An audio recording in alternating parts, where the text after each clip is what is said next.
y estudiando desde el punto de vista de ciberseguridad acerca de los ciberataques que han sucedido en Guatemala en las últimas 4 o 5 semanas. Esta sesión va a ser grabada. Todos los que quieran la grabación de esta sesión pueden pedirla a mercadeo@cisap.com. El otro punto es que pueden hacer sus preguntas en el chat.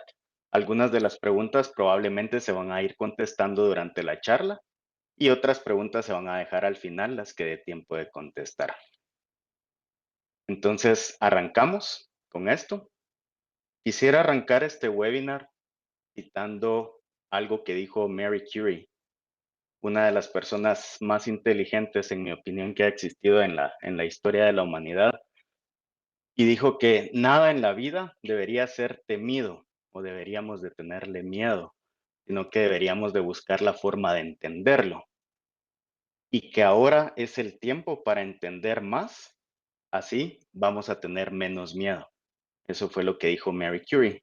Y creo que es un quote que aplica mucho a lo que está sucediendo ahora. Y con esto quisiera setear el tono de este webinar. Este webinar no es para emitir una opinión política, no es para hablar de agendas políticas ni hacer hipótesis sobre eso, no es para afirmar o negar lo que ha sucedido en las instituciones. Esto dependerá de la evidencia y de la investigación que haga cada una de estas instituciones y lo veremos en el tiempo. Tampoco es para hacer teorías conspirativas. ¿Cuál es el propósito de este webinar? Es dar un punto de vista profesional para entender qué es lo que está sucediendo con la información que tenemos hasta el momento, qué podemos aprender de este tipo de ataques y cómo podemos protegernos, y todo en el esquema de ciberseguridad. Así que esperamos que esto sea de su beneficio. ¿Qué sabemos hasta el momento? Vemos que desde más o menos abril 7, desde principios de abril, iniciaron algunos ataques que se atribuyen a Latam Fokkers y a Gordon Freeman. Así se identifican, no sabemos si es un individuo, no sabemos si es un grupo de atacantes. Vamos a asumir que es un grupo de ciberatacantes, como normalmente sucede en este tipo de situaciones. Lo que ellos afirman es haber exfiltrado información de distintas instituciones de Guatemala. Lo que pueden ver abajo es una línea del tiempo de cuáles son las instituciones que este grupo ha dicho que ha exfiltrado datos de ellas y que ha estado publicando, según dice este grupo de ciberatacantes, en la Deep y en la Dark Web. Algunas instituciones han dicho estamos en investigación, otras instituciones han dicho no se exfiltró ninguna información, es mentira, y otras instituciones todavía están en fase de investigación de esto. Entonces, veremos qué nos dice la evidencia con el tiempo. Ahora, ¿qué es lo que tiene de patrón en común todos estos ciberataques que han sucedido en las últimas semanas en Guatemala? La mayoría, si no es que todos, ha sido que entran a un portal web. De este portal web entienden cómo es que funciona con un usuario normal para poder extraer la información. Buscan esos patrones probablemente de forma manual y si logran hacer que con ese usuario les tire otro tipo de información a la que no deberían de tener acceso, entonces ahí lograron exfiltrar esta información. Si lo vemos como una cadena de cuáles son los elementos, está el usuario y este puede ser el mismo atacante que tenga un usuario, accede desde un dispositivo, entra al portal web, este portal web tiene algún API probablemente o reside en algún servidor y este servidor a su vez también hace una consulta a una base de datos. Este tipo de ataques, y lo vamos a ver más adelante con un poco más de detalle, son bastante básicos. Pero si el atacante logra extraer información a la que no debería de tener acceso, entonces ahora puede automatizarlo y empezar a sacar información y bastantes datos con un robot o con un bot, como le conocemos en términos de ciberseguridad. Cuando vemos los niveles de sofisticación de estos actores de amenaza, existen 7.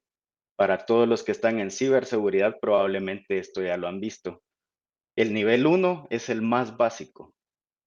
Son los que usan automatizadamente algunos escaneos de vulnerabilidades, tratan de hacer algo, generan tráfico, son oportunistas, tratan de ver cuáles son los passwords por default que existen en algunos accesos y aprovecharse de eso.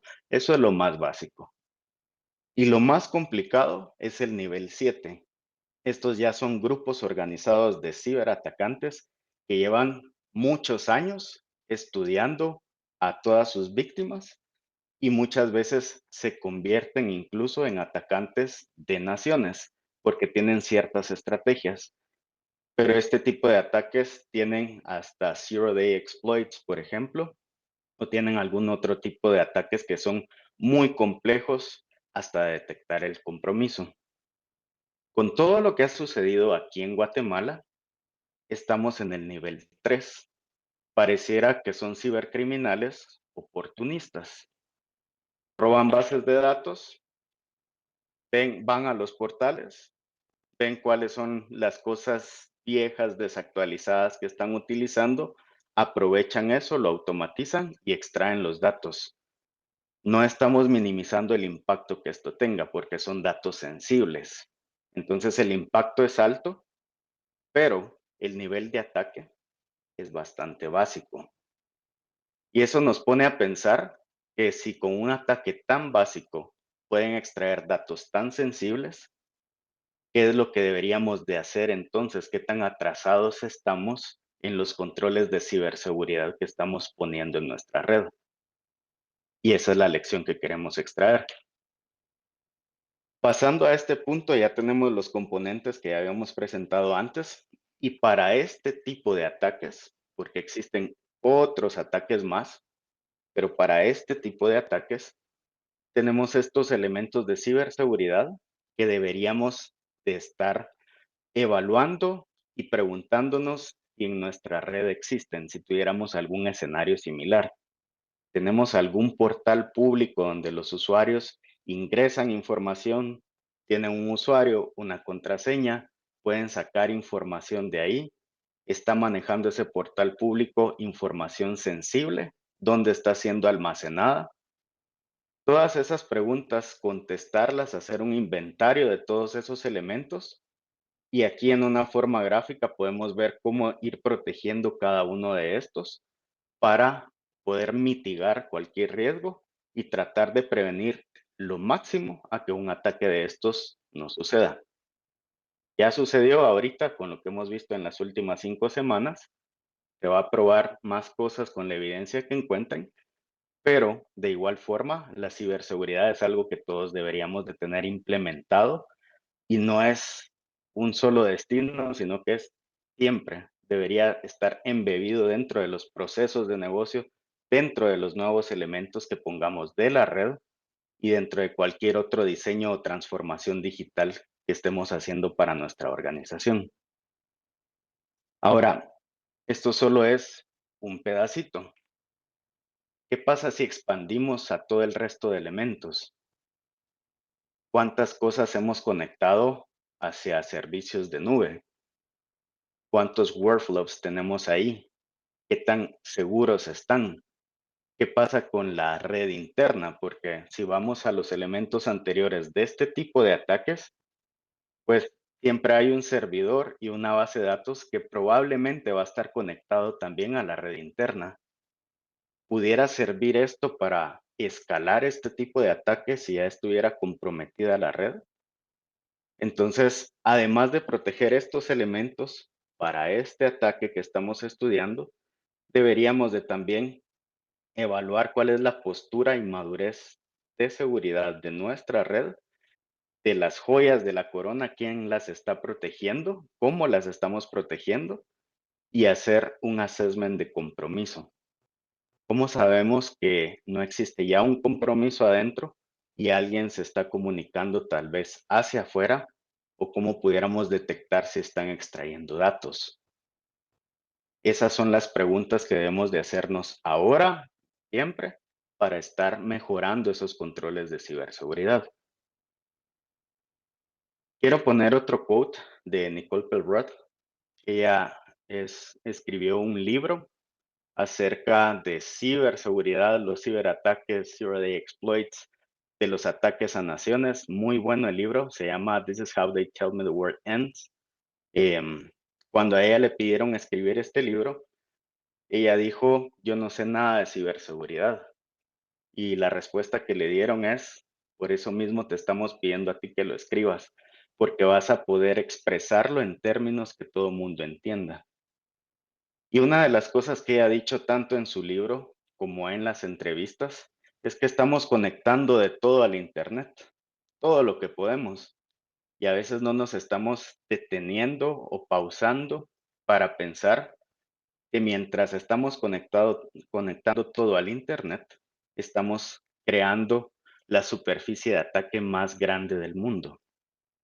Entonces, cuando pensamos en esto y vemos el diagrama anterior, pensemos también que estamos conectando al Internet, en donde están las joyas de la corona.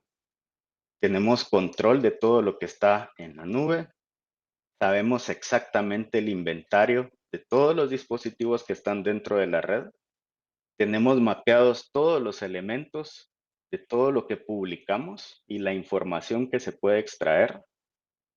¿Cuántas APIs no tenemos? Últimamente se ha puesto de moda que todo es pongamos un API para conectarlo. Tenemos un inventario de esas APIs. Tenemos controles para autenticar y ver el comportamiento de esas APIs y que no estén ayudando a retornar información que un usuario no debería acceder. Para finalizar este módulo y dar paso a mis compañeros, preguntémonos, y ahora que ya pasó esto, ¿qué más podría pasar?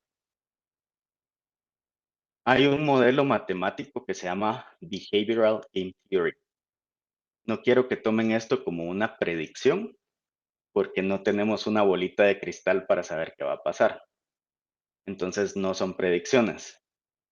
Tampoco quiero que lo confundamos con teorías conspirativas, porque este es un modelo matemático que lo único que nos da no es la causa ni las motivaciones detrás de lo que está pasando, sino que nos dice, pensemos que esto es un juego y existen atacantes, existen los afectados o las víctimas, si le queremos llamar así, existen los que observan, existen los que defienden, y estas son las posibilidades de lo que pudiera suceder, ¿sí? Y hay 10 posibilidades cuando lo metimos a este modelo matemático, donde dice que una de ellas es que el atacante escala porque la atención se convierte en recompensa. Y esto ya ha sucedido en otros lados del mundo. Tal vez alguien recuerda el ataque de Lapsus. Le dieron tanta publicidad al grupo de atacantes, le dieron tanta publicidad a pensar en que era una crisis, que el atacante tomó eso como recompensa y entonces escaló ese tipo de ataques.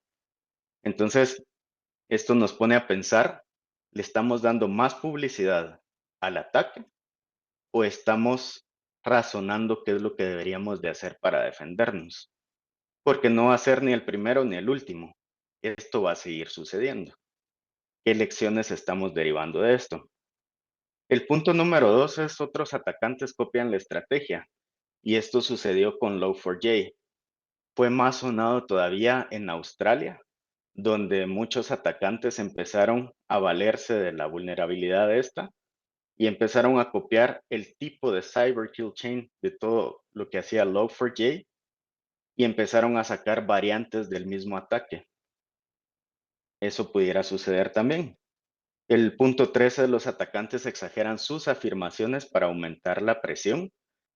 Esto sucedió con Lockbit, por ejemplo, cuando dijeron que tenían toda la información de todas las reservas federales de Estados Unidos y después se dieron cuenta que aunque sí se habían infiltrado en algunas organizaciones de Estados Unidos, no era cierto que tuvieran algo dentro de las reservas federales. Entonces estaban exagerando sus afirmaciones para ocasionar más caos y poder extorsionar de vuelta al gobierno.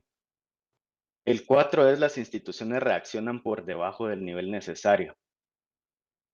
Eso sucede cuando pasa algo malo, nos alarmamos y de ahí lo olvidamos. No aprendemos la lección. Y eso le sucedió a Equifax. Si recuerdan ese ataque, se les dijo, están comprometidos, aquí están las alertas, hay que parchar estas vulnerabilidades. No se hizo y después fueron cerca de 145 millones, más o menos. Está documentado, es un caso público. Y así pudiéramos ir con cada una de estas posibilidades que va al futuro. Y algo que dice Behavioral Game Theory es que no puede pasar solo una, pudieran suceder varias. Pero la que quisiera destacar es la número 6, donde dice surge una coalición defensiva más fuerte. Y aquí tenemos mucho que aprender de Estonia. En el 2007, cuando surgió un ciberataque, lo que hicieron es unirse, compartir información, empezar a aprender del ataque y empezaron a generar estrategias de defensa que empezaron a funcionar muy bien y de ahí se convirtieron en un ejemplo a seguir en esas estrategias. Nada es 100% seguro, pero ellos tuvieron la buena actitud en ese caso del 2007 de poder desarrollar estas buenas defensas y estas estrategias. Y el número 10, me voy a saltar hasta allá. El equilibrio depende de la primera respuesta seria. Tal vez recuerdan lo que sucedió con WannaCry. Uno de los errores que se cometió en algunos países es que dijeron empecemos con un plan de respuesta. Pareciera lógico reaccionar así, pero ¿cómo vamos a hacer un plan de respuesta a incidentes cuando ni siquiera fuimos capaces de detectar el incidente? Ni el compromiso, que el compromiso va antes de la brecha de datos. Recuerden que NIST pone como una línea de tiempo en donde está identificar, proteger, detectar va en medio. Y después de que podemos detectar porque protegimos bien, porque identificamos lo que queríamos proteger, entonces viene una respuesta planificada. Entonces, ahorita pensemos, tengo el inventario completo de lo más crítico de mi organización y lo estoy protegiendo. ¿Están funcionando esas defensas? ¿Cómo me vería un atacante? Hagamos un estudio de cómo me vería un atacante desde afuera, desde adentro de la red, si ya estoy comprometido. Y así enterarnos antes de que una brecha de datos suceda. Después viene el plan de respuesta a incidentes, donde usamos las mismas herramientas que nos protegen u otras de complemento, más servicios consultivos para poder contener el incidente. Pero si lo anterior de prevención no existe, no vamos a poder tener un buen plan de respuesta. Y por último viene la recuperación, que es cuando nada de lo anterior funcionó. No quiere decir que el negocio se tenga que quedar tirado para siempre. Tenemos que restaurarlo lo antes posible, porque también tiene un impacto en la economía del país, en los ciudadanos, etcétera. Y deberíamos de aprender la lección y fortalecer esas defensas. Entonces, con esto quiero darle paso a Williams. Lo que él nos va a explicar es cuál es el comportamiento que se ha detectado ahorita de este grupo de atacantes y cuál es su forma de operar. Les recuerdo que si tienen alguna consulta, pueden hacerlo en el chat y si quieren la grabación, la pueden pedir a mercadeo@sisap.com. Adelante, William. Gracias, Irwin. Hola a todos, bienvenidos nuevamente. Vamos a pasar ahora a la parte un poco más técnica, ¿verdad? Más que todo, pues, ver cómo estos grupos operan, ¿verdad? En lo que es la dark web. Y pues aquí surgen varias preguntas, ¿verdad? A veces se malinterpretan ciertas cosas. Entonces vamos a ir como aclarando esas dudas poco a poco. Y pues tenemos varias partes, ¿verdad? En este slide que vamos a ir recorriendo y dando un poco de contexto, comenzando por lo que son los tipos de actores de amenazas. Tal vez pues varios ya están enterados, ¿va? de cómo operan estos actores, pero pues, hay diversos, ¿verdad? Variedad de estos tipos como tal. Aquí tenemos tres que son como los que más son comunes, por así decirlo, comenzando por lo que son los grupos de ransomware. Estos pues ya sabemos que operan a nivel de regional, ¿va? En varios países, varios continentes, una operación en conjunto, ¿verdad? De diversos atacantes de diversos países como tal. Luego tenemos lo que son los solitarios, que pues prácticamente estos son los actores identificados en los casos recientes se han visto en Guatemala como tal. Vamos a dar un pequeño contexto de esto también. Y por último, pues el script kiddie, que pues prácticamente es alguien que no sabe nada en la parte técnica, sigue un tutorial, ¿verdad? De paso a paso, pero si algo le marca un error como tal, pues no va a saber, ¿verdad? Cómo solventar eso. Nada más sigue como ese conjunto, digamos, de instrucciones, ¿va? Que alguien más ha publicado como tal. Y pues surgen como algunas cosas también, ¿verdad? Que están como los modelos de negocio. Aquí tenemos 4 que son como los más comunes actualmente, lo que es el RAS, MAS, IA y FAS. Prácticamente comenzando con el primero, se refiere al ransomware como servicio. Ya no hay que ser bastante bueno, digamos, en la parte técnica como tal para poder utilizar este tipo, ¿verdad? De amenaza. Existen pues varios modelos, ¿verdad? De ransomware que pues normalmente es por afiliación. Yo me puedo afiliar a un grupo y pues estos tienen diversas formas, ¿verdad? De hacer este cobro, ya sea por una membresía mensual. Yo me afilio a ellos y le doy un porcentaje del dinero que pueda llegar a obtener si alguna víctima paga el rescate como tal. Eh, Esto también es bastante parecido a lo que es el malware como servicio, ¿verdad? Ellos pues me dan como acceso al malware que yo podría utilizar, que en los casos más comunes es como el RAT, ¿verdad? Que pues sabemos que este es como más sofisticado que otros em, vistos, ¿va? Luego lo que es aquí en inteligencia artificial, así como pues existen modelos como OpenAI, Anthropic, Gemini, ¿verdad? Hay modelos, ¿va? Que han desarrollado los atacantes, que estos pues sí no tienen como esa ética, ¿verdad? Que tal vez más de alguno ha intentado por curiosidad, decirle a estos modelos que cómo podría realizar algún exploit, ¿verdad? O algo para vulnerar y pues normalmente el modelo dice que eso no es ético y no puede como brindar, ¿verdad? Ese tipo de detalle. Estos modelos pues son lo contrario, ¿va? Para eso los fabricaron, están especializados en eso porque no tienen esa ética, ¿verdad? Como tal en sus parámetros. Entonces, pues existen estos modelos también, ¿va? Que se pagan de manera mensual como tal por medio de criptomonedas. Y ya pues el último, tenemos lo que es el phishing como servicio. Esto prácticamente es algo, digamos, que usaría un atacante para hacer un ataque dirigido como tal, ya que este phishing como servicio pues ofrece varias plantillas personalizables que se pueden modificar según requiera el caso, ¿verdad? Específico. Entonces esto lo hace como más creíble y más difícil de detectar para los usuarios como tal. Y pues luego tenemos la parte aquí que nos menciona, esto no es una película, algunos pues todavía se da como esa confusión cuando pasan este tipo de situaciones como tal, ¿verdad? De que piensan de que es algo demasiado sofisticado, cómo fue que lograron entrar, cómo evadieron los controles, si tenemos como esa parte cubierta.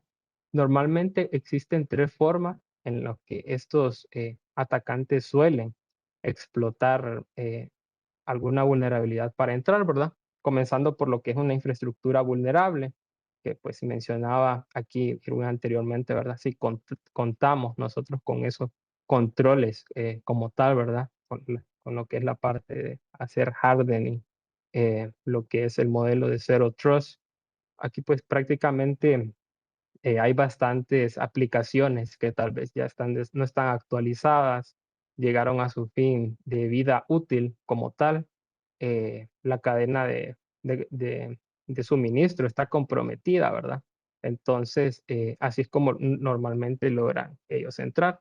¿Qué es lo que se cree ahorita, verdad? Una hipótesis que se tiene en los casos que han sucedido recientemente en Guatemala, se cree que es por infraestructura vulnerable, por el patrón que se han visto que tienen en común, ¿verdad? Estos ataques como tal. Luego lo que tenemos son, segundo, credenciales filtradas. Esta parte, eh, digamos, los actores logran como lograr comprar en estos foros, ¿verdad? De la dark web, credenciales comprometidas de los usuarios. Y estas credenciales, pues, se obtienen, ¿verdad? De este mismo malware como servicio que se utiliza, pues, para poder extraer como todo lo que se encuentre en el navegador, ¿verdad? Que es una mala práctica, guardar las contraseñas en el navegador. Entonces, ya con la parte de credenciales filtradas, esto se comercializa en lo que son estos foros y pues se tiene como este pack, por así decirlo, ¿va? De credenciales y ahí hay como pues varios dominios, ¿verdad? A los que podría un atacante tener en la mira para poder intentar acceder. Ya por último, pues no siempre hace como esa énfasis, ¿verdad? Lo que es el phishing. Aquí pues prácticamente cabe lo que es cualquier técnica de ingeniería social, ¿verdad?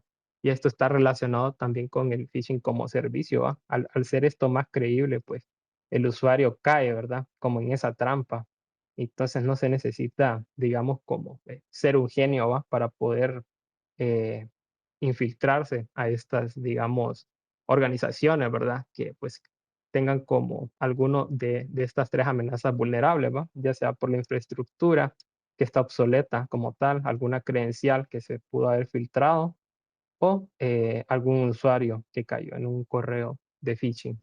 Es como el patrón más común, ¿verdad? Que se observa y pues normalmente en la mayoría de los incidentes es alguna de estas tres, ¿verdad? Como el atacante logra tener ese acceso inicial, pero pues aquí surge también como la pregunta, ¿verdad? De cómo es que operan en estos foros, cómo es que esto está, si está estandarizado como tal, cómo es que se da ese comercio.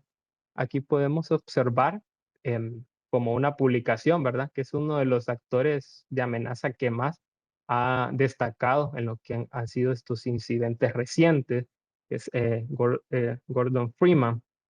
Este, pues, prácticamente es en solitario, ¿verdad? No pertenece a un grupo de ransomware como tal. Él recientemente se unió a lo que fue Dark Foro en enero de este año.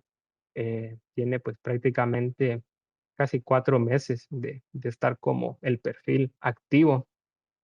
Entonces, a veces surgen como también una pregunta, ¿va? Cuando se dan estos tipos de ataques, ¿por qué no hay indicadores de compromiso? Es lo primero que suelen preguntar. ¿Cuáles son las direcciones IP relacionadas al sector de amenaza? Si hay algunos servidores de comando en control para poder mandar a bloquear eso. O si utiliza algún tipo de malware, ¿verdad? Que se identifica por los hash. Pero, pues, en este caso, como, estos incidentes solo es exfiltración, ¿verdad?, que se ha hecho, ahí ya descartamos lo del malware, ¿va?, o ransomware, porque no hay encriptación como tal. Luego la parte de los servidores de comando en control o los dominios, relacionados. Al tratarse de actores de amenaza, ¿verdad?, que son, en solitario, estos, pues, digamos, son recientes también, ¿va?, tienen un tiempo reciente de haber aparecido. No, no existen, digamos, los indicadores así de manera pública. Ya si fuera un grupo de ransomware, ¿verdad? Que opera a gran escala, ya se reconocen esos indicadores por incidentes en el pasado, ya que la manera de sacar los indicadores es hacer un análisis forense, ¿verdad?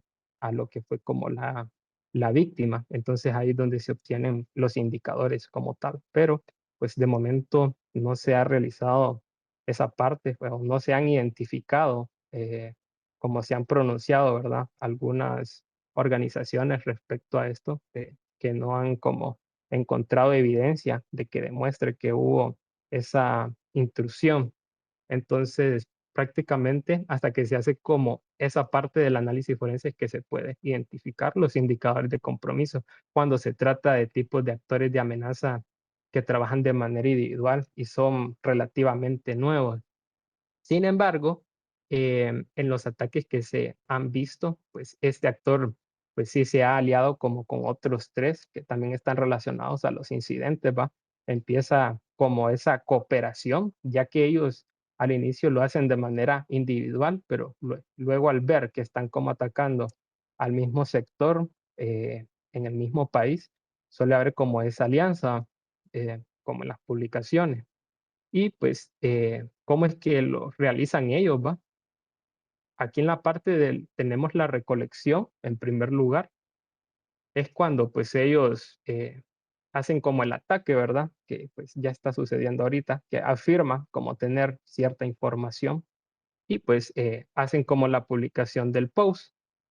Esa información, pues, al inicio se creía que era por actividades de hacktivismo como tal, pero ya se vio recientemente que no, dado que están solicitando, si no estoy mal, para esta publicación son 2 Bitcoin, que está solicitando, pues, para vender la información. Entonces, ahí se descarta lo que es el hacktivismo, ya que viene, pues, la parte del interés monetario.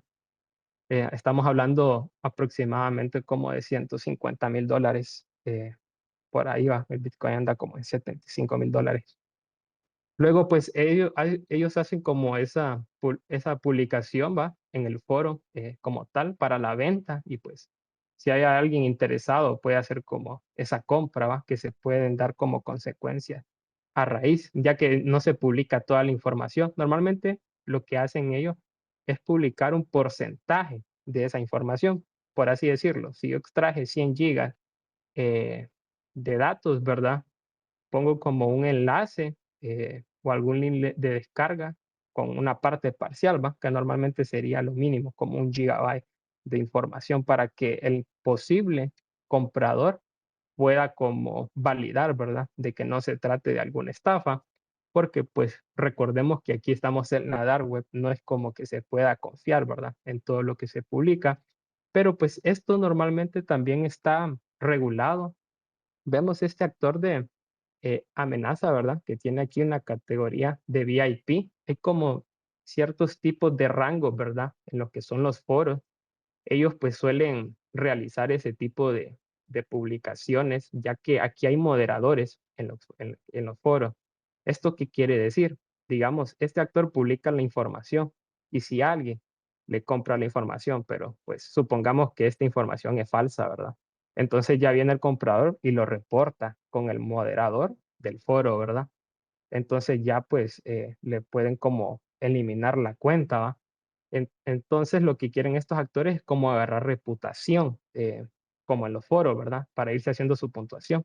Es igual que en Amazon, cuando nosotros compramos, ¿verdad? Un producto, miramos la calificación que tiene ese vendedor, ¿va? Normalmente vamos a comprarle a alguien que tenga 5 estrellas, ¿verdad? Y no dos. Entonces se va formando como esa calificación también en estos foros, ¿verdad? Entonces, pues normalmente alguien que empieza acá quiere como agarrar esa buena calificación. Aquí tenemos que ha publicado, pues, a ver, un total de 61 posts. Esto pues no es como, ha estado un poco activo, ¿va? Porque se ha visto actividad de él también lo que ha sido países de América del Sur, ¿verdad? Como Ecuador, Paraguay, Venezuela y pues recientemente ahorita en abril en Guatemala. Entonces, pues lo que quiero dar a entender es que estos pues actores que vienen como comenzando, ¿verdad? Relativamente, empiezan de manera pues solitaria, ¿va? Como tal, pero pues, se pueden ir aliando después con otros y pues al agarrar una cierta reputación o calificación alta es donde ellos ya optan por hacerse afiliados, ¿verdad? A un grupo de ransomware, porque al final lo que buscan es ganar, ¿verdad? Eh, ganar, pues, digamos, monetariamente una cantidad grande.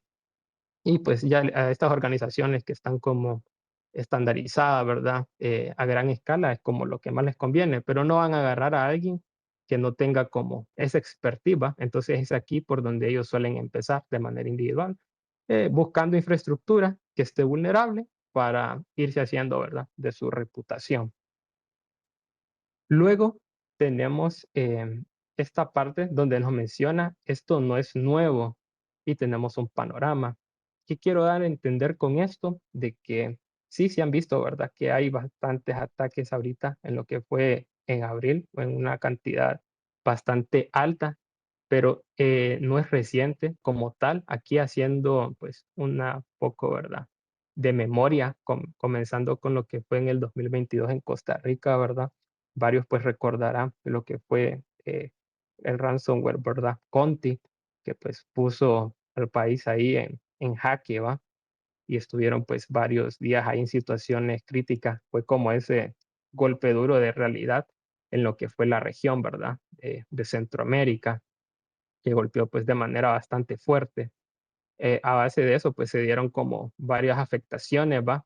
Yéndonos un poco después a lo que fue el 2024 en El Salvador, ocurrió una situación bastante similar a lo que está sucediendo ahorita en Guatemala, ya que se dieron varias exfiltraciones de datos de varias instituciones de gobierno y también eran datos relacionados a la información de identificación personal, ¿verdad? Lo que son DNI, fotografías, nombres completos, direcciones, números de teléfono.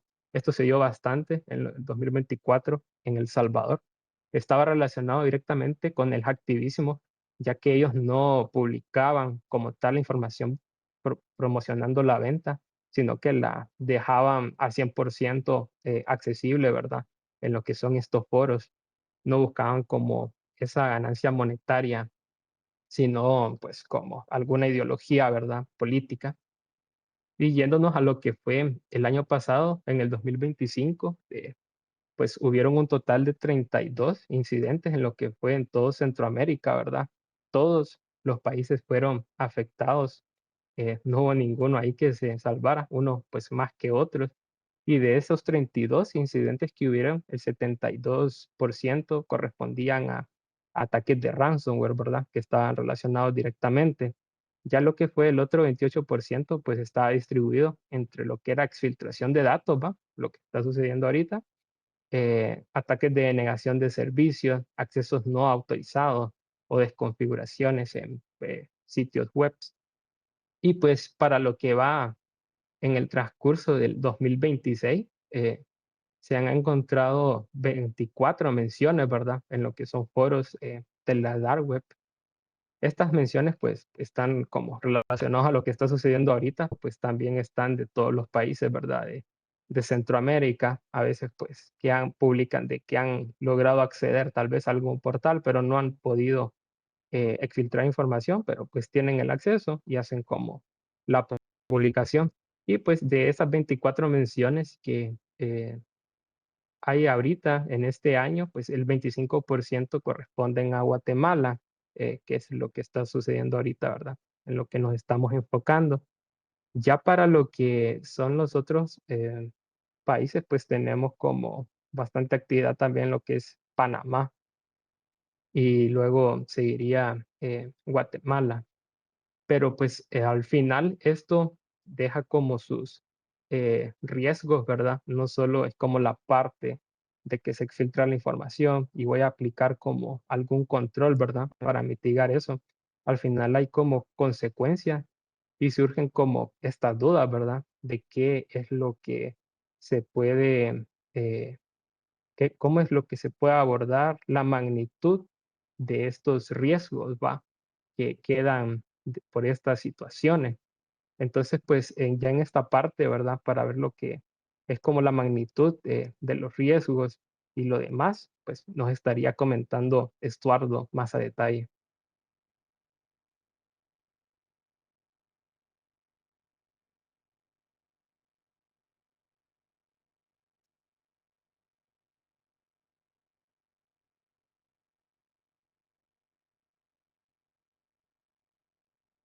Estás en mute, Estuardo. Gracias, bienvenidos a todos. Gracias, Esteban, por avisarme. Definitivamente, continuando con esta conversación, eh, debemos de ahondar específicamente en cuál ha sido ese perfil del ataque. Todo lo que nos cuenta, nos ha comentado Irwin, Williams, ¿cómo está afectando esto a Guatemala en este momento? Definitivamente es históricamente ha sido el hilo de incidentes que hemos visto en los últimos años. Ha sido el mayor sin ningún cuestionamiento. Recuerdo hace más de una década los incidentes que estuvimos viviendo en Guatemala por un grupo que se hacía llamar Anónimos, que el objetivo principal era negar el acceso a los sistemas a través de ataques de denegación de servicio. Eso lo estuvimos viendo, lo estuvimos analizando, fue hace muchísimo tiempo, pero ahora el perfil de ataque está cambiando y se denomina a través de que las tácticas que están utilizando es generar una brecha de datos, poder tener esa exfiltración de información, por supuesto, causando un impacto a las organizaciones que están sufriendo este tipo de situaciones en un impacto inmediato porque ya empiezan a filtrar información, empiezan a mostrar ejemplos y por supuesto no solo es un impacto de la información, sino ya empieza a ser reputacional.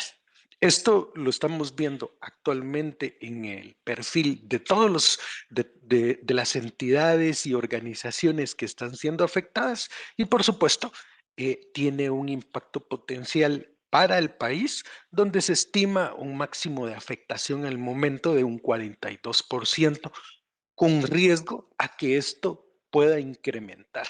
¿Cómo podemos analizar esa parte? ¿Cómo podemos ver que puede haber una mayor explotabilidad secundaria? eh, por ejemplo, podemos ver que en el siguiente tiempo van a haber más organizaciones, puede haber más incidentes como el que estamos observando, como el que estamos viendo, con qué va a suceder con esa exfiltración que ya tienen estos ciberatacantes, van a poder realizar más publicaciones y por supuesto tener en el siguiente tiempo utilizar esa información sin ningún inconveniente para poder suplantar no solo a la persona, no solo a la entidad, sino que poder realizar distintos tipos de fraude que vamos a poder analizar y, por supuesto, tomar las medidas secundarias que vamos a realizar en un momento. Este riesgo y estos incidentes no terminan acá. La ventana de fraude puede extenderse en los siguientes meses, años, dependiendo del impacto que cada una de estas organizaciones esté identificando. Tomando eso como premisa, quiero mostrarles esta simulación de información donde hemos visto que hay tres grupos los cuales han sido objetivos de estos ciberatacantes: el sector gobierno, el sector educativo y el sector salud. Tomando como premisa el impacto y la cantidad de entidades o organizaciones, hay un impacto potencial o hay un riesgo que hemos simulado, que hemos proyectado desde un riesgo bajo, medio, alto y el peor escenario. ¿Qué consideramos o qué consideraciones se toman desde el dato, desde el tiempo que está invirtiendo cada una de estas organizaciones, el tiempo de recuperación ante estos escenarios para poder cuantificarlo y potenciarlo definitivamente en los siguientes años, justamente como lo veíamos anteriormente, ¿verdad? Entonces, está teniendo un impacto para el país, va a tener una repercusión mayor y definitivamente debemos de tomar las acciones necesarias como país, como cada una de las organizaciones. Irwin comentaba muy bien cuáles son las recomendaciones para las distintas entidades, pero la premisa es qué es lo que yo debo de proteger dependiendo en el sector que yo me encuentre, dependiendo cuáles son las joyas de la corona para cada una de estas organizaciones y tomar las acciones necesarias para reducir ese potencial impacto que pudiese dar más adelante, ¿verdad? ¿Cómo podemos evitar, qué recomendaciones tenemos para prevenir esos posibles fraudes? Quiero darle la palabra a Esteban, que es nuestro experto en prevención de fraude, para poder tomar esas medidas necesarias. Adelante, Esteban. Muchas gracias. Voy a proceder a compartir la pantalla y hacer una aclaración antes de entrar en materia. Primero que nada, comentarles, como se ha estado hablando a lo largo de este webinar, como se comentó al inicio, pues esto no es una opinión pública, tampoco es un señalamiento, ni nos estamos posicionando sobre casos particulares. Realmente esto es un análisis técnico basado en la información que está disponible de los casos evidenciados y la experiencia que tienen cada uno de los especialistas y de las personas que estamos hablando el día de hoy en el campo y patrones globales que hemos visto. Esto no es exclusivo de Guatemala, se ha repetido en distintos mercados, en distintos países, y precisamente por eso es importante mencionar que lo que estamos viendo hoy por hoy acá en Guatemala, pues no es nuevo. Lo triste es que es predecible, si queremos hablar de cierta forma de qué ha sucedido. Para iniciar, tenemos que entender que a nivel de fraude, o por lo menos analizarlo desde esa perspectiva, la masificación ahora de productos y servicios digitales también exponen muchas variables de potenciales ataques y engaños. El ataque o lo que ustedes están viendo en cuanto a los incidentes actuales no es el fin del ataque como tal. Realmente es el inicio. ¿Por qué razón? Porque el atacante, si hablamos de estafadores, redes criminales, como bien lo mencionaba William, ya existe metodologías llamadas Crime as a Service, en las cuales otros atacantes más experimentados ayudan, incluso le dan soporte a atacantes que no son tan experimentados y les pueden dar todas las herramientas, les pueden dar la información para poder materializar este tipo de delitos financieros a nivel digital.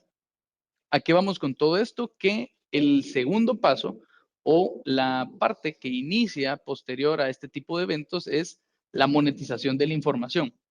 Aunque ustedes no lo crean, su información vale y vale mucho. Hay gente que está dispuesta a pagar por esta información. ¿Qué es lo importante a tener en cuenta acá? Que la información que se filtró o que es de confirmarse que se haya filtrado en su totalidad conlleva aspectos bastante importantes o atributos bastante importantes de las personas o de los ciudadanos guatemaltecos. En primer lugar, podríamos hablar de identidad civil, desde el número de cédula, el nombre completo, fecha de nacimiento, lugar de nacimiento, todos aquellos atributos a la persona como tal. Temas de biometría, por ejemplo, temas de huellas, que son importantes, y lo complicado acá es que yo puedo cambiar mis contraseñas, puedo resetear mis credenciales, puedo cambiar todos esos aspectos, que es algo que yo sé. Sin embargo, lo que yo soy, toda la biometría, yo no la puedo cambiar, y ese es el riesgo de haberse comprometido temas de biometría. Eso suma un nivel de complejidad todavía. Cuando hablamos de datos tributarios, también es complejo porque se va a tener total acceso a conocer si soy comerciante, a qué empresa puedo pertenecer, y todo esto se va a ir prestando para industrializar el crimen, como vamos a ver en la próxima diapositiva. Desde el punto de vista de información laboral, también es importante porque esto se va a prestar también para ofertas falsas de trabajo, como vamos a ver, redes de captación de información a través de estas ofertas que potencialmente van a ser fraudulentas. Y del punto de vista académico, pues también se ha visto en otras latitudes que los estafadores, una vez poseen esta información, suelen reclutar también estudiantes a anillos de cuentas mula, por ejemplo, para que presten sus cuentas bajo promesas de pagar una beca universitaria, bajo promesas también de un programa de subsidio o de ayuda a estudiantes. Y estos, pues, sin saber, estarían participando en aros de crimen organizado relacionados a fraude, lavado de activos, etc. Entonces, una vez teniendo en cuenta lo importante de esta información estratégica de cada una de las entidades de gobierno y cómo pueden ser estas utilizadas, es innegable que esto va a tener, como bien mencionaba Estuardo, un impacto a nivel pues, general en el fraude. ¿Por qué? Porque se va a monetizar esa información. Alguien va a utilizar esa información para ejecutar distintos vectores de ataque. Los 4 en los que podemos agruparlos como un clúster: suplantaciones de identidad, personas que van a poder hacer enrolamientos digitales, que van a poder crear cuentas, que van a poder solicitar productos a nombre de otra persona. ¿Por qué? Porque ya tienen esa información, conocen toda la información y las preguntas de seguridad que pudieran hacer. ¿Esto a qué puede llevar? A solicitud de productos y servicios digitales que potencialmente van a afectar a esa persona a quien están suplantando. También estamos enfrentando un tema de un phishing dirigido, en el cual si yo conozco, tengo ese perfil 360 de cada uno de los ciudadanos, dónde trabaja, cómo se llama, cuál es su número de identificación, dónde vive, cuánto tributa, incluso si posee un arma de fuego, se van a prestar a distintos tipos de potenciales campañas de engaño, súper personalizadas, en los cuales va a ser bastante complejo diferenciar qué es real y qué no es real, porque realmente me están proporcionando toda la información necesaria para que yo pueda confiar. Entonces, eso va a disparar la tasa de engaños y potenciales campañas de phishing. En otros casos, también pudiera darse una apropiación de cuentas. Esto me refiero en general a cualquier tipo de plataforma. Si tenemos información sensible por parte de alguna base de datos filtrada o los atacantes pueden tener acceso a esta información o compran esta información, pues obviamente les va a permitir probar, tratar de tomar control de algunas cuentas, aquí pueden ser muchas, no quiero enfocarme en alguna, estamos hablando en cualquier lugar donde yo tenga una cuenta digital y que mis credenciales puedan ser utilizadas. Y por último, también se puede prestar a temas de extorsión. ¿Por qué razón? Porque hay información de ingresos, hay información sensible a nivel tributario, hay información de posesión o manejo de armas también, que todo esto nos va a llevar a una dinámica un poco compleja. ¿Por qué razón? Porque los atacantes van a poder crear perfiles completos y una vez se creen perfiles completos, esto se puede masificar y automatizar, lo que nos lleva a un paso un poco más complejo de una industrialización ya de las estafas o del fraude, digamos, ya cuando un grupo organizado o más, con más experiencia adquiere estos datos. Como bien se ha mencionado a lo largo de la charla, esto realmente no fue un ataque complejo, no fue un ataque sofisticado, y para eso es importante hablar de algunos insights clave de por qué. Realmente no fue un ataque sofisticado, como bien mencionaba Irwin, como bien mencionaba William Estuardo también. Ha sido una explotación sistemática de controles pues, básicos o deficientes. Realmente, esto lo decimos basado en estándares de la industria y lo que hemos visto. En muchos casos, pues, ¿qué provoca esto o a qué se debe? Pues credenciales comprometidas, a un poco de falta de metodología o ciberhigiene en el uso de las credenciales o el cuidado respectivo, falta de monitoreo en cuanto a la actividad maliciosa y poderla detectar a tiempo para poner en curso protocolos de prevención, debilidades a nivel de autenticación, controles de acceso sumamente básicos o insuficientes o en algunos casos mal implementados, una exposición prolongada también desde el momento en que se da la intrusión o se empiezan a filtrar los datos y la contención como tal o la respuesta efectiva. El resultado de todo esto es principalmente que los atacantes no necesitan técnicas avanzadas ni necesitan tener un PhD o un doctorado o un posgrado para hablarlo más específicamente en cómo cometer este tipo de delitos. Como les digo, ya hay servicios en la Darknet donde otras personas dan soporte, dan las herramientas necesarias para este tipo de cometidos. Realmente son, en algunos casos, y por lo que hemos visto, pues encuentran puertas abiertas y los controles no están cumpliendo su función, lo que se denominaría como oportunistas. y pues, que obviamente iban a aprovechar esas deficiencias. ¿Cuál es el origen del problema realmente? ¿Y dónde inicia todo? Creo que es lo que da a reflexionar para ir terminando con este webinar. Debemos de comprender que el fraude a gran escala no va a comenzar con el ataque. Es decir, obtener la información no necesariamente va a provocar el fraude. Ese es un hecho posterior. Digamos, si se obtuvo la información, ya no estamos hablando de riesgo, de confirmarse que la información ya fue filtrada en su totalidad en los distintos tipos de información que se pueden obtener, sino que ya estamos hablando de certeza. Y cuando hablamos de certeza, pues debemos de prepararnos o se debe de preparar un plan de respuesta. ¿Qué voy a hacer yo para contener el siguiente paso o el impacto potencial que esto pueda tener?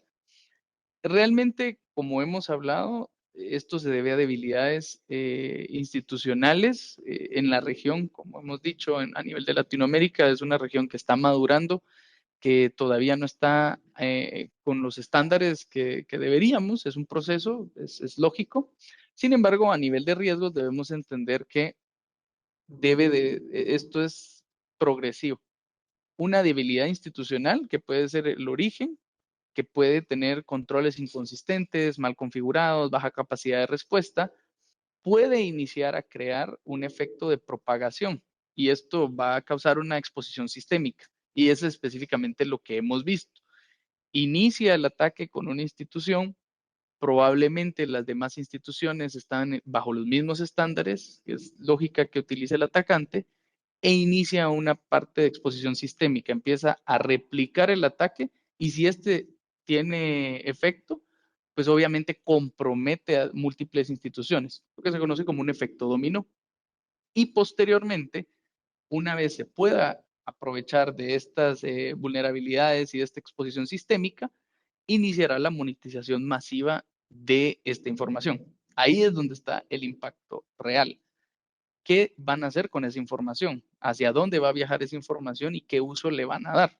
Lo que nos puede llevar a fraudes, nos puede llevar a suplantaciones de identidad y nos puede llevar a pérdida de confianza en lo digital, algo que pues, en nuestras regiones ha sido complejo que la población empiece a tener más confianza en realizar la mayoría de gestiones, principalmente a nivel bancario, por así decirlo, financiero o servicios de seguros. Ahora ya podemos obtener cualquier tipo de servicio desde la comodidad de nuestra casa. Lo que causan este tipo de hechos o eventos es que la gente empiece a perder confianza en la digitalización en general. Entonces, el crimen en ese punto, cuando ya se monetiza la información, deja de ser oportunista y ahí sí ya se vuelve industrial, porque preparan campañas, preparan ataques dirigidos, incluso hasta algunos sectores vulnerables de la población, como pueden ser adultos mayores, como pueden ser estudiantes, en estas redes de reclutamiento para ya sea lavado de activos, para fraude, lo que se conoce como cuentas mula. Entonces, lo importante como insight clave de todo esto o lección aprendida es que el fraude no va a escalar por la sofisticación del atacante, escala más por la debilidad del sistema. Si el ecosistema digital es débil o tiene una exposición muy alta a que estos eventos se puedan materializar, definitivamente pues, la probabilidad de que esto suceda va a ser muy alta, se van a materializar y con ello pues, se va a comprometer mucha más información que va a tener muchos impactos potenciales. Estos son solo algunos de los que podríamos mencionar, como bien se ha explicado a lo largo del webinar, que pudiera ser el potencial impacto en cuanto a qué van a hacer con esta información. Sin embargo, ya veremos en los próximos meses y como recomendación desde la perspectiva de fraude, los estafadores siempre van a utilizar 3 elementos base a recomendación para las personas que puedan estar atentos o poner atención realmente a este tipo de conductas y los estafadores siempre van a utilizar el sentido de urgencia, solicitar que se realice una acción y una potencial consecuencia de no realizar esta acción. Para ejemplificarlo, si a ustedes los llaman de algún potencial soporte técnico, aun que tengan toda la información de su persona, evalúe realmente qué le están pidiendo. ¿Por qué deberían de llamarme? Valide en un segundo canal. Si me están llamando, haciéndose pasar por mi operadora, pues llamo a la operadora, al servicio al cliente. Si es una institución financiera, me comunico con mi institución financiera. No accedan a links, no respondan ni den información por un canal no autorizado. Vale la pena tomarse un poco de tiempo extra y validar si la información que estoy recibiendo es válida, porque puede ser que se trate de algún atacante o alguna campaña que está tratando de aprovecharse de esta información que pudiera estar en la red. Entonces, creo que esas serían las recomendaciones, un poquito el análisis a nivel de fraude, de que pudiera ser el impacto con esta información filtrada, y espero les haya sido de utilidad, les agregue valor. Nosotros encantados de compartir esta información con ustedes y estaremos compartiendo más material a lo largo de la semana también con todas las personas, dedicado pues también no solo a clientes, a instituciones, con algunas medidas o recomendaciones que les puedan servir. Muchísimas gracias.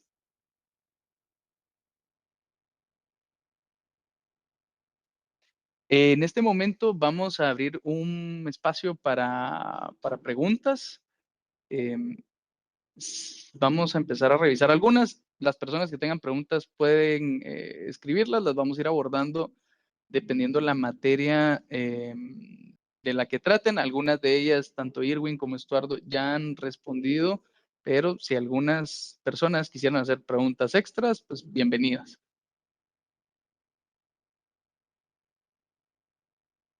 Hay una, creo que la última, creo que todavía no tiene respuesta. ¿Cómo mitigar la filtración de datos biométricos? Dice, no te vas a cambiar la cara, aplicar mejores prácticas de Zero Trust, superior en un nivel institucional. ¿Quién asume el costo? ¿El gobierno o el ciudadano? Estuardo, Irwin o William, no sé quién quiere aportar en esta pregunta o iniciar, porque creo que hay varias aristas que hay que cubrir de esa pregunta. Y hay que hacer un breakdown de esa pregunta, está interesante. Y Ujú. yo creo que el approach de esta pregunta es por qué estamos adoptando ciertas tecnologías sin que tenga seguridad embebida. Y esto fue lo que sucedió con los ataques. Por conveniencia, entonces pongamos un portal web donde todos puedan acceder, pero se nos olvidó la ciberseguridad. Entonces, si existen ya datos o tecnologías para la parte biométrica y eso está siendo guardado, pero no pensamos en la ciberseguridad, de plano que se van a exfiltrar, y esto ya ha sucedido en otros países también, en otros incidentes que están documentados. Por eso mismo, las tecnologías biométricas han ido evolucionando y ahora hay algo que se llama Advanced Liveness Detection. Por ejemplo, antes las tecnologías biométricas simplemente detectaban la cara y ya, te daban acceso, te autenticaban al sistema a donde estaban programadas. Pero después se dieron cuenta que podían burlarlas. Entonces el Advanced Liveness Detection, hay distintas técnicas. Una de ellas es, por ejemplo, cuando existe un flash y dependiendo de por dónde refleja la luz, se detecta si es un fake o si realmente es la persona. Y así hay distintas cosas que han ido evolucionando.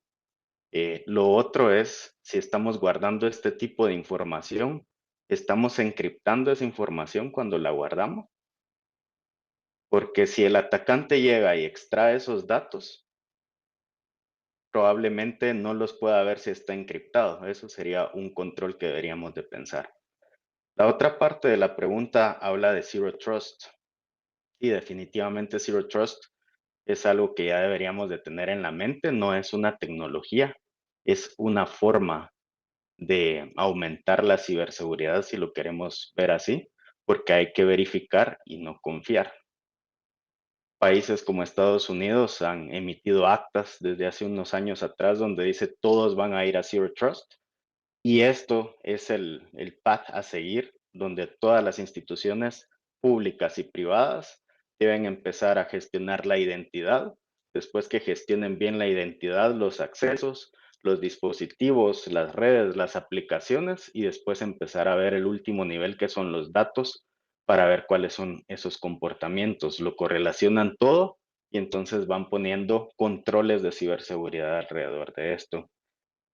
Lo de quién asume el costo, yo creo que hay que pensar en la definición de responsabilidad. Responsabilidad es nuestro nivel de participación en las leyes de causa y efecto. Muchos dicen, por eso necesitamos una ley de ciberseguridad. Y es esencial, y es necesaria, pero no es the silver bullet, Mm, porque eso sería como pensar, entonces si ya existen semáforos, ya no van a haber accidentes.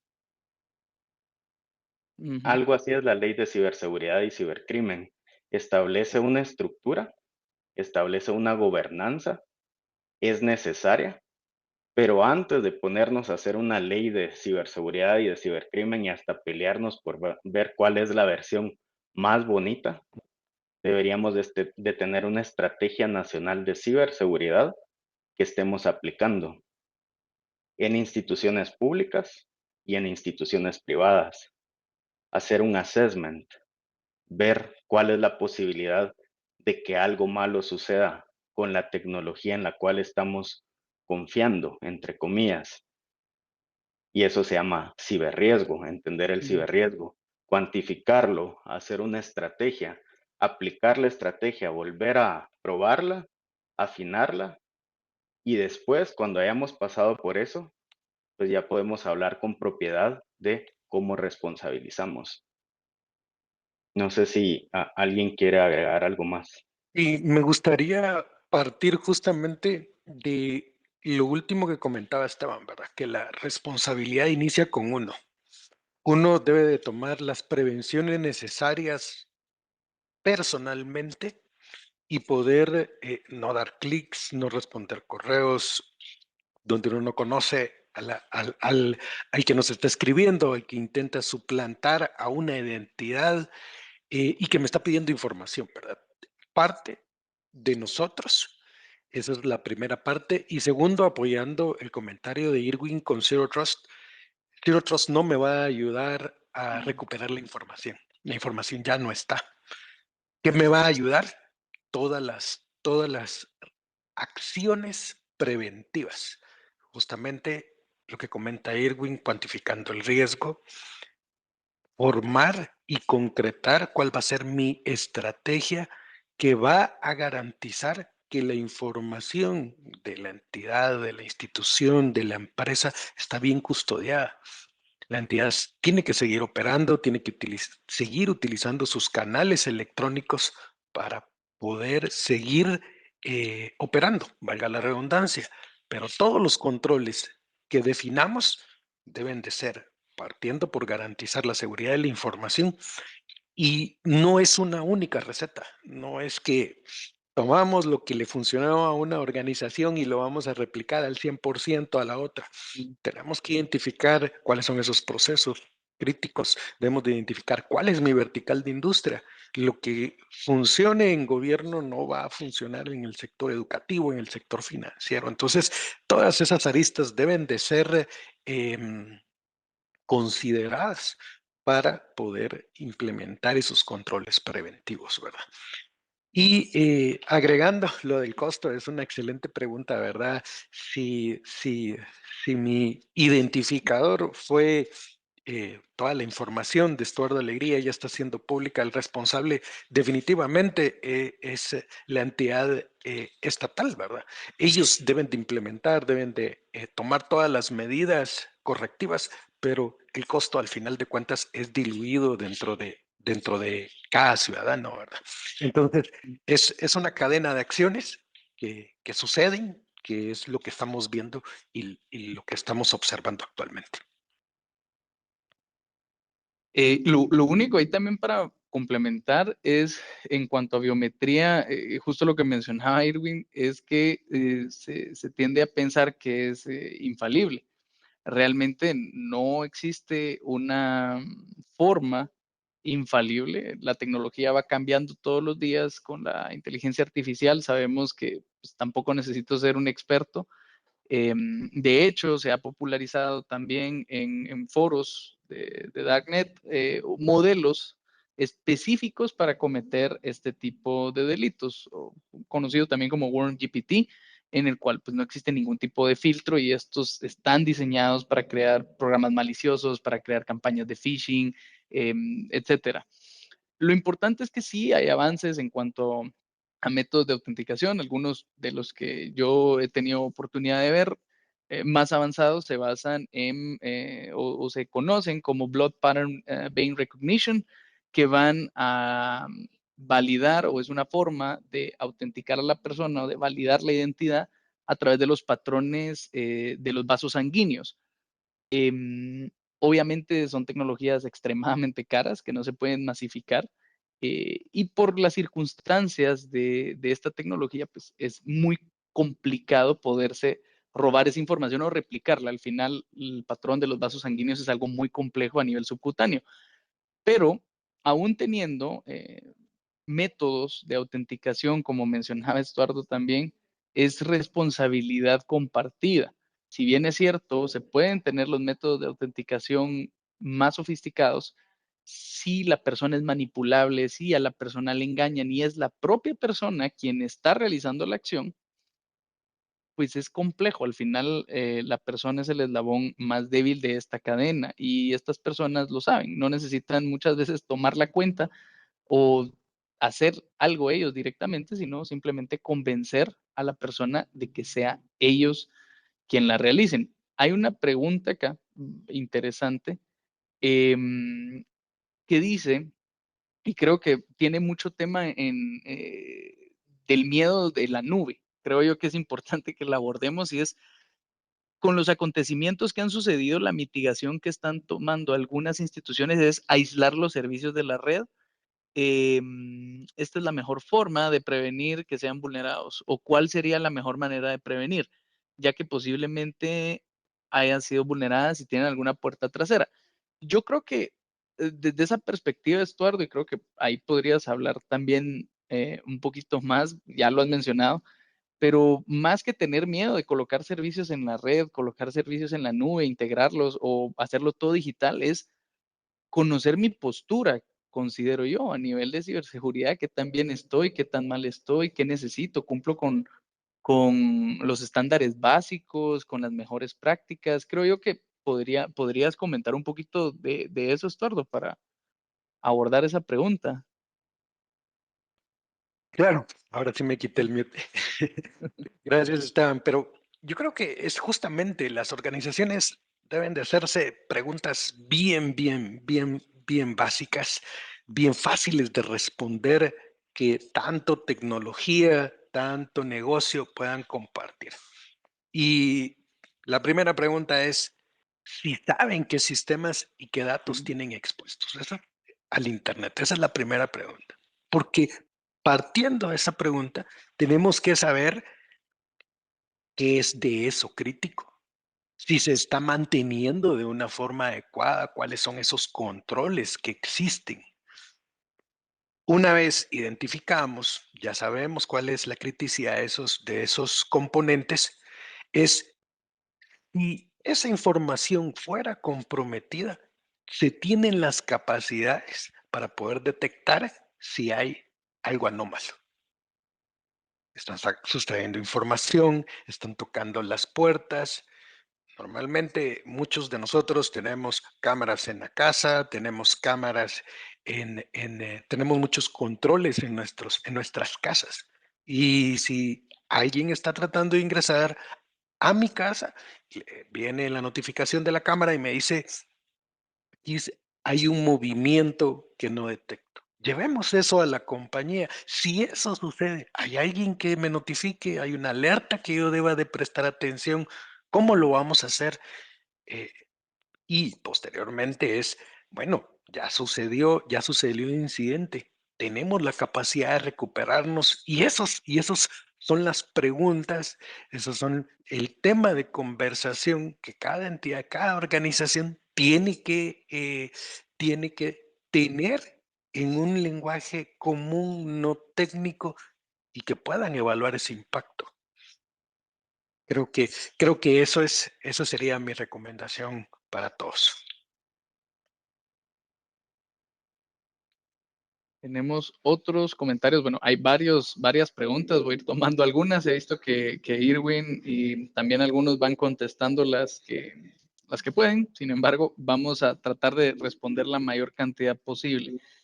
Hay una, y creo que esta podríamos hacer la última pregunta, y las otras las pueden enviar sin ningún problema y nosotros les podemos compartir luego las respuestas, pero por factor tiempo y también la agenda de los demás, la última pregunta es, ¿qué recomendaciones básicas pero efectivas para el momento en el que estamos viviendo para evitar ser víctima de estas infiltraciones en nuestras cuentas personales, sociales o laborales?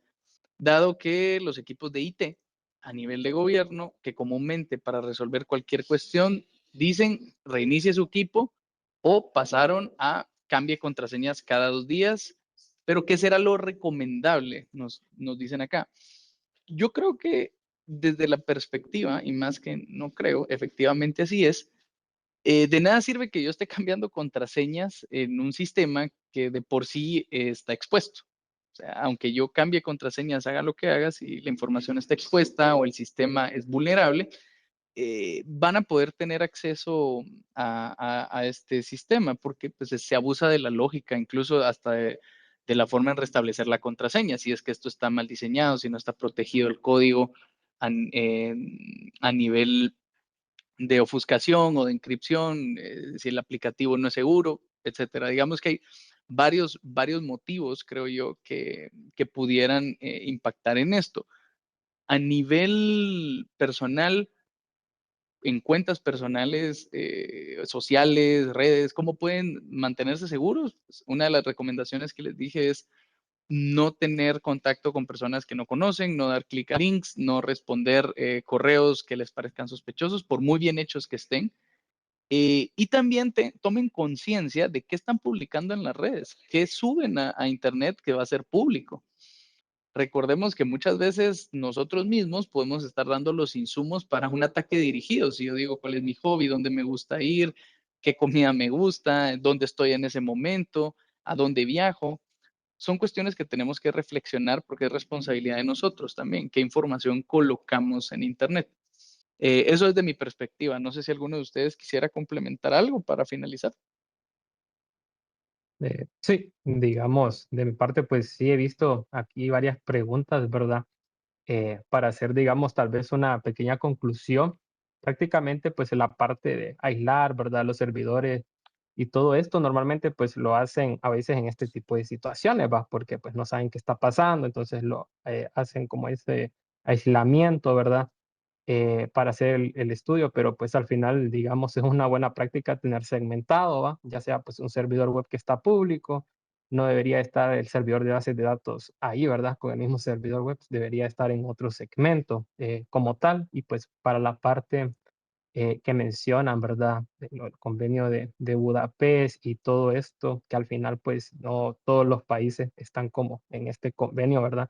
Y lamentablemente hay como esa carencia de, digamos, ¿verdad? De que existan como ciberleyes específicas para estos casos, porque pues no son suficientes tal vez las que hay en ciertos países, ¿va? Que a veces son de manera general, pero pues estamos viendo que esto evoluciona constantemente y pues lamentablemente solo se toman acciones cuando suceden este tipo de situaciones, ¿va? Que es como un poco pues lamentable, ¿va? Que hasta que no sucede algo pues no se toma como acción.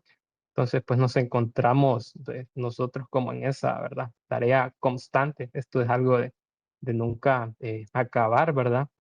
Y ya pues para terminar al final, pues se recomiendan como varias prácticas, ¿verdad? Ya sea como realizar pues pruebas de penetración para ver cómo es que un atacante me mira desde el exterior, saber cuál es mi huella digital, ¿verdad? En Internet, qué es lo que está público, cómo es que un atacante podría obtener información, ¿verdad? Sobre mí.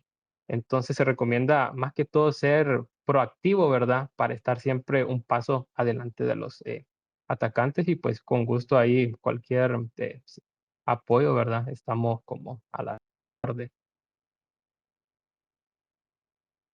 Quiero agregar algo que comentaba Irwin a un inicio. Y existe la cuenta de correo que se colocó en el chat de que Se va a estar compartiendo la grabación y también documentos de apoyo. El equipo interno de CISAP ha estado trabajando en contenido no solo para las organizaciones, sino las organizaciones haciendo recomendaciones, haciendo security awareness para sus colaboradores. Vamos a generar un boletín justamente con esas recomendaciones. Por favor, si pueden escribir a esa cuenta de correo, también para que se los podamos compartir sin ningún inconveniente.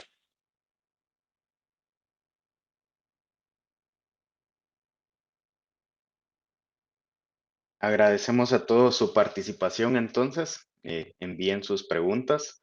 Va a compartir la grabación como ya se dijo y esperamos esto haya sido de su utilidad, que hayamos podido darles recomendaciones y tal como decía el quote de al principio de Mary Curie, el miedo es falta de datos, entonces esperamos haberles dado algún análisis desde el punto de vista de ciberseguridad de cuáles son estos datos, de cómo funcionan estos ataques y que podamos entenderlos para aprender la lección.